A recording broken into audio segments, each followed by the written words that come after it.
kung naubos, doon ko ilalagay. Hindi na natin yung babalik sa process. Ito naman, dito natin ng potato room. Yan ang potato room. Dito nakalagay yung mga patatas. Ito, mga patatas to lahat. Yan, patatas yan. Tapos nilalagyan ko rin dito yung mga ibang dry goods na mga pickles. Dito yung mga pickles katulad ng olives, cucumber pickles, tsaka yung mga ibang jam natin, dito natin nilalagay. Sibuyas, dito rin natin nilalagay. Dito sa potato room, kasama yung potato. Ito naman, kabila ay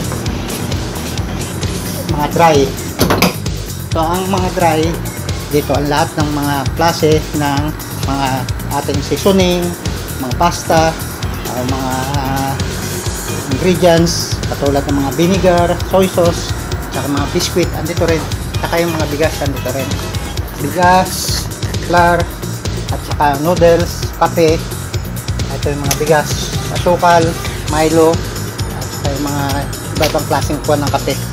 Tapos dito yung mga dilata, ito yung mga beans, pork and beans, mushroom, at tapos corned beef, luncheon meat, at saka yung mga prutas natin dilata, tulad ng fruit cocktail, pineapple, at saka peaches, at saka yung mga palaman natin tulad ng mga Nutella, gatas, dito rin. Dito naman sa kabila, dito naman ang mga nahihiwang mga cold cuts, yung mga piniprepare para sa susunod na one. Ito na yung mga iniwan na para hindi ka na mahirapang maglagay sa susunod na araw o kailangan na emergency, meron ka na kagad na naka-ready, nakahiwa mga cold cuts. Iba-ibang klaseng cold cuts yan. Mortadella, salami, at saka mga pepperoni, meron dyan. Dito naman, mga leftover ko na natitira, dito ko rin nilalagay sa freezer na ito. Pero wala akong ganong tirang pagkain. Dito ako nilalagay. At dito naman ngayon, sa kabila, dito naman nilalagay yung mga dairy, tulad ng mga cheese, mga milk, at saka juice. Ito yung mga cheese, at yan ang klaseng cheese, yogurt, butter pa rin, saka mga palaman na iba, at saka mga juice, at tulad ng milk, ayan, mga milk yan, tapos juice yan, itlog, saka yung mga condiments natin ng mga tulad ng Thousand Island, Italian dressing, dito natin nalalagay yung mga eggs natin, ayan, at saka yung ating mga gatas, at mga juice, iba-ibang klaseng juice, saka yung ating mga yogurt, at iba-ibang klase rin na mga cheese. Alright, at saka dito naman sa kabila, ito naman freezer na ito sa kabila, ito ay mga kuha ng vegetable. Ito naman tayo sa kabila, ito naman kabila na ito ay kuha ng vegetable, lagayan ng vegetable, saka prutas. Ito yung ating mga gulay, lemon, kamatis, at saka mga lettuce, maraming lahat ng klase ng gulay, mga prutas, ubas, pakwan, watermelon, at saka honeydew, at saka yung ating mga cucumber, apple, and mga apple, orange, pinya, at saka grapefruit, at saka ating mga ito, yung repolyo, cabbage, at saka yung maraming gulay, red cabbage, chili, dyan natin nilalagay dito. Ito naman yung vegetable room, yan ang tinatawag na vegetable room. Malamig din dito, mas malamig doon sa meat room. Yun ang lalagay ng mga karne, doon natin nilalagay ang ating mga karne, doon tayo kumukuha ng ating mga nuulam. Dito naman sa side nito, ito naman ang mga seasoning, mga ingredients, at saka mga spices. Andyan yan lahat, curry, chili powder, saka yung ating mga baking powder dito sa taas, at saka yung mga herbs, ayan, mga herbs, mga oregano, thyme, at saka yung mga star anise, ganyan, at saka yung dried chili, yan ang nilalagay. At dito naman sa kabila, dito natin nilalagay ang ating mga soft drinks at saka beer. Ito ang sigarilyo. Ito ang mga sigarilyo, Marlboro, iba-ibang kuha ng sigarilyo, at beer, ayan, Heinekens, at saka Ramsola, yung mga kuha, tapos tubig, Ayan, tubig yan. Tapos dito mga soft drinks din. Coke, saka Ramsola, kwan. Ayan ang ating kwan dito. Itong ating nilalagyan ng mga kwan, beer at saka ito ang tinatawag na band store. Dito nilalagay ang mga sigarilyo, yan, sa soft drinks, beer. Ito ang lagayan dito sa kwan nito, side nito. At dito naman sa kabila, yung pinakamalamig, malamig lahat na parte ng ating iniimbakan ng pagkain. Ito ang freezer, andito lahat ang karne. Andiyan lahat ang karne. Patayin muna natin kasi sobrang lamig. Malamig sa lahat. Patayin natin muna ang pan bago tayo pumasok. Kasi sobrang lamig dito. Nagma-minus 20 dito, 22. Andito lahat ang mga sausage, isda, side dito, chicken, pork, at saka beef. At itong mga nasa ibaba, yan ay mga tinapay kasi hindi nakasya. Kaya sa sobrang dami. Kaya mga kabaro, sobrang lamig. At palabas tayo, hindi tayo naka-jacket.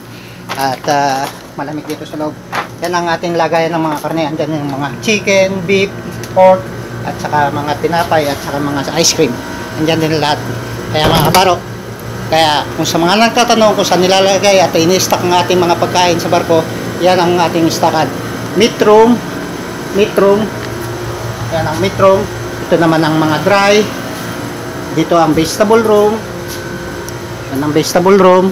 At dito ang dairy, yung mga gatas na lalagay, dairy product. At dito ang potato room. Okay mga kabaro, yan ang ating kuha ng mga nagtatanong kung paano at saan ini-stock ang ating mga pagkain sa barko. Kaya hanggang sa muli, yung Chef Alan Canimo sa Buhay Chef sa Barko. At huwag nyo kalimutan mag-like, mag-subscribe sa ating YouTube channel. Maraming salamat sa inyo, saan man kayo naroon, sa sulok man ng mundo. Magandang araw o magandang gabi man sa inyo, at magandang tanghali man kahit saan kayong sulok ng mundo. At binabati ko lahat sa mga nagsusubscribe, lalo na yung mga taga Saudi, Kuwait, Jordan, at saka ang ating mga taga ikat lang muna natin dahil oras na ng pagkain. Hello mga baro, ngayon alam na nyo kung saan natin nilalagay ang ating mga pagkain dito sa barko. May kanya-kanya silang lalagyan. Ang bawat isang order natin ng pagkain ay halos kulang-kulang isang truck yan. Nag-aabot yan ng 10,000 US dollars. Nasa halaga natin ng 50,000 pesos ang halaga nun bawat isang order natin. Yun ay para sa good for 1 month lang yun mga kabaro. Yan ang ating kwan dito sa kwan ng barko pag-order. Kailangan magaling tayo mag-estimate kung saan susunod na perto at saan tayo susunod na order para magkasya ang ating mga pagkain. Yan ang trabaho ng chef. Kaya mahirap din minsan mag-estimate kung kapusing ka sa katulad sa itlog, sa gatas. Kailangan mag-estimate mo yan o magkasya sa budget mo ang yung order sa susunod na order mo ng provision. Yan ang mga ginagawa ng mga chief cooks. Kailangan magaling kang tumansya sa susunod kung ilang sunod na bansa ka kukuha ng inyong pagkain. Kaya okay mga baro, ngayon alam na nyo kung saan yung ating nilalagay ang ating mga pagkain, kung saan pwesto sa barko at saan ini-stock ang ating mga pagkain. Okay, alright. Maraming salamat sa inyong lahat sa pag-subscribe sa aking YouTube channel sa Buhay Chefs ni Alan Canimo. Sa Buhay Chef sa Barko ni Alan Canimo. At huwag nyo kalimutan, malapit ng ating pag-games at ng ating mga pa-promo. At huwag nyo kakalimutan din mag-share at mag-like at mag-subscribe at mag-view sa aking YouTube channel sa Buhay Chef sa Barko ni Alan Canimo. Sa December, meron tayong pag-game. At huwag nyo kalimutan din ang inyong comment doon sa ating pag-games. At mag-share din kayo at mag-view at mag-like o mag-subscribe. Mananalo kayo ng dollar at kuha nyo ang inyong GCash number o bank account number.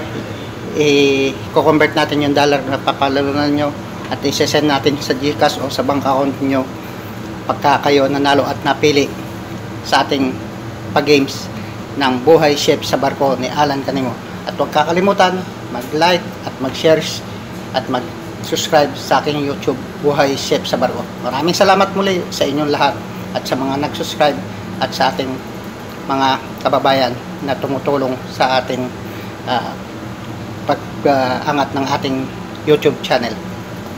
Maraming salamat po muli. Hanggang sa muli. God bless to all.